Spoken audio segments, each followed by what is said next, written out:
When I first climbed this mountain above the fog, I thought to myself, now here is a metaphor worth taking in. You've entered a place of clarity, understanding, peace.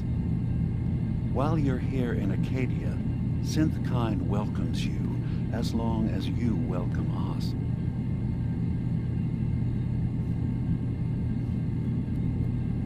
I came here looking for Kasumi Nakano. Really? I'm impressed. Few would brave the kind of journey you've had for the sake of someone else. Kasumi is here. She's safe and unharmed, and you're free to see her if you'd like. Before you do, though, tell me, do you think Kasumi is a synth? We're not answering any more questions until you play straight with us. Just who the hell are you, really? There's only one synth with that kind of face and a mind of his own, and I only see him when I look in a mirror. Nick, it can't be you. Don't give me that. What are you trying to pull? I've never seen you before in my life. Please, if you're willing to give me a chance, I can explain. Is this a joke? Do you really know Nick? Let me tell you what I know, and you can judge for yourself. We were prototypes, Nick. The first synths capable of independent thinking and judgment. Keep talking. One of the Institute's experiments had to do with how our brains could process personality. If we could handle individualized feelings and behaviors, I was allowed to develop mine based on experience. But with you, they wanted to try transferring an entire personality into you. It took several attempts before the personality imprint worked. I saw you wake up not knowing who or what you were so many times. I couldn't let them do it to you anymore. We were the only two prototypes they made. I literally saw myself in you. You were my brother, Nick. I helped you escape the Institute. We left together. If I were your brother, I'd remember. That's where you'd be wrong. This happened over a century ago.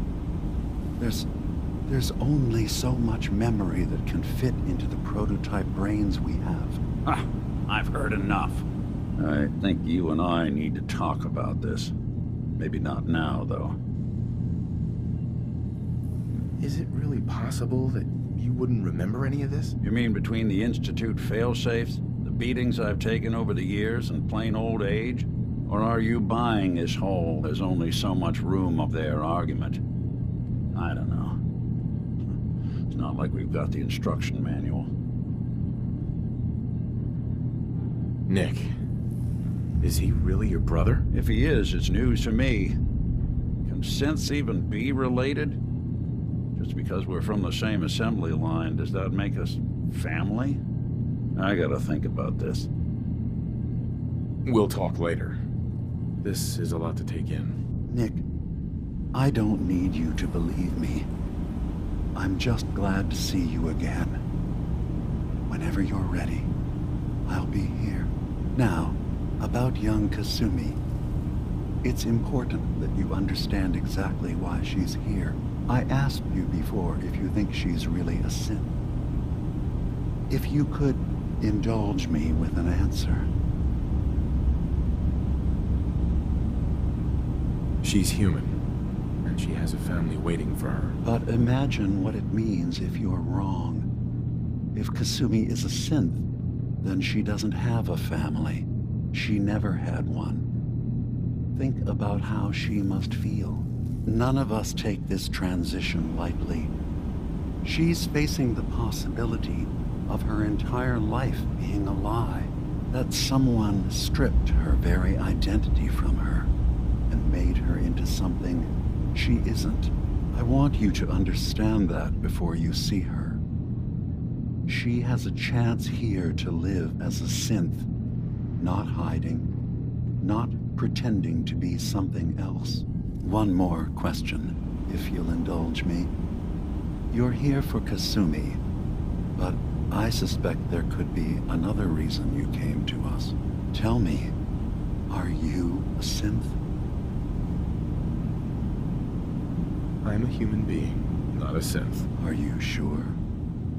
I don't mean to question you, but what's the first memory you have? I'm not gonna tell my life story to someone I barely know. Let's hear your answer first. I was in a laboratory. In the Institute.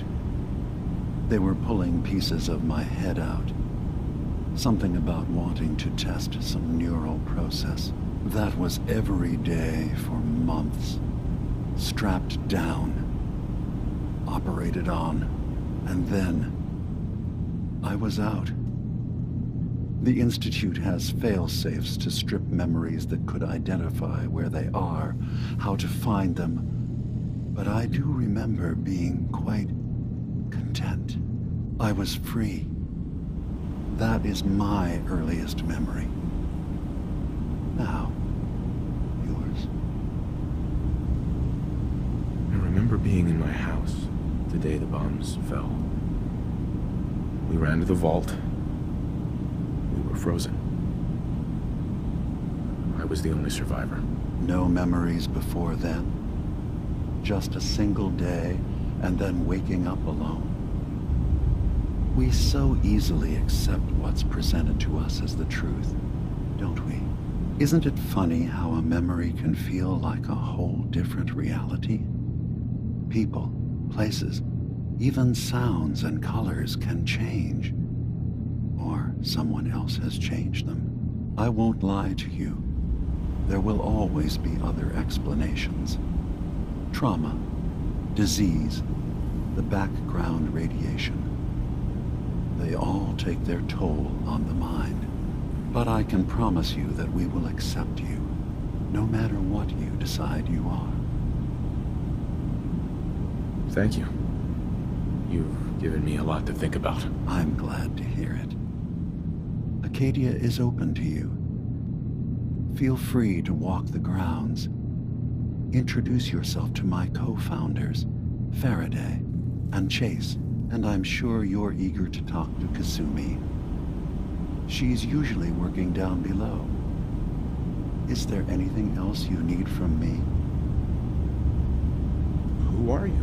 What's your story? I came to this island over a century ago, hiding from my creators, the Institute. But after my escape felt secured, I was left with nothing. No programmed task. No false memories. I spent a year just sitting in a cave. Just sitting. One day, it finally occurred that maybe I could decide for myself what to do, who I was. I've been doing that ever since. Was there anything else? So everyone here in Acadia is a synth? Yes. Either they were escapees we managed to find before the Institute could, or they were victims of a mind wipe, and we revealed the truth to them. You're from the Commonwealth, like Kasumi, yes? I'm sure you've had your own experiences with my kind. Well, I know Nick, obviously. Yes. Of course. What else can I do for you? I should get going. Of course. Perhaps we were in there a long time.